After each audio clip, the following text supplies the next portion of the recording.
Supplements இல்லாமல் apps வைக்க போகிறதுல நீங்கள் 4-7 புதுசாக பார்க்குறவங்க மறக்காம லைக் அண்ட் ஃபாலோ பண்ணிக்கோங்க. பிகாஸ் வே கிரியேட்டின் எதுவும் இல்லாமல் சிம்பிள் லைஃப் ஸ்டைல்லையும் ஒரு நல்ல ஃபிசிக் கொண்டு வரலான்ட்டு ப்ரூஃப் பண்ணுற சீரீஸ் தான் இது.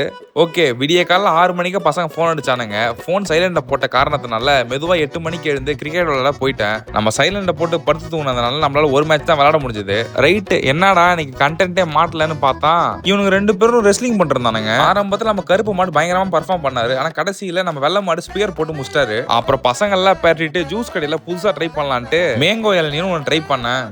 ரொம்ப கேவலமா இருந்துச்சு. தென் மார்னிங் பிரேக்ஃபாஸ்ட் சாப்பிடல. மதியத்துக்கு கொஞ்சம் பிரிஞ்சும் 3 முட்டையை வச்சு ஒரு ஃபுல் பாயிலும் சாப்பிட்டு ஒரு 2 மணி நேரம் கழிச்சு ஜிம்முக்கு போனேன். இவர் தான் நம்ம நேட்டிவ்ல இருக்க ஜிம்ல வீடியோ எடுத்து கொடுக்குறவரு. நம்ம ஆள் பேரு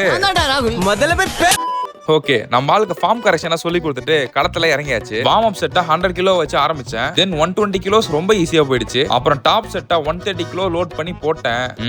வேலைக்காகல. First attempt flop. செகண்ட் செட்டுக்கும் அதே 130 கிலோ தான். இந்த வாட்டி விட்டுறக்கூடாதுன்ட்டு அழுத்துன்னு அழுத்தி செட்டை கம்ப்ளீட் பண்ணிட்டேன். தென் இதுக்கு அடுத்த செட்டா 130 கிலோல இருந்த வெயிட்டை 110 கிலோக்கு டீலோட் பண்ணி ஒரு 8 ரெப்ஸ் போட்டேன். ஓகே, இது மாதிரி நீங்க ஃபர்ஸ்ட் மேக்ஸ் அவுட் பண்ணிட்டு அடுத்தது நீங்க வெயிட்ஸை கொஞ்சம் டீலோட் பண்ணும்போது உங்களால கொஞ்சம் ஈஸியாவே வெயிட்ஸை புஷ் பண்ண முடியும். பட் பிகினர்ஸ் இது மாதிரி மெத்தட ட்ரை பண்ண வேணாம். நீங்க ப்ராக்ரசிவ் ஓவர்லோட் பண்றது பெட்டர். ஓகே, ஒர்க் அவுட்ல பண்ணி முடிச்சுட்டு பசங்க எல்லாம் ஒண்ணா பீச்சுக்கு போனோம். அங்க கடல்ல மிதக்கிறதெல்லாம் தட்டல கடந்தான். நமக்கு இந்த சுறா புட்டும் எறா கடலும் ரொம்ப ஃபேவரட். அதனால இவனை மட்டும் சாப்பிட்டுட்டு கம்னு போயிட்டேன். அப்புறம் நம்ம ஃப்ரெண்டு இந்த பீச்ல ஏதோ ராக்கெட் மாதிரி குழந்தைத்தனமா வாங்கி விட்டுட்டு இருந்தான். அப்புறம் அவன்கிட்ட இருந்து புடிங்கி அவனோட ஹைட்டா விட்டு விளையாண்டு இருந்தேன். அப்புறம் வீட்டுக்கு வந்து நம்ம கடைசி மீல சாப்பிட்டு இன்னையோட டேவை முடிச்சுக்கிறேன்.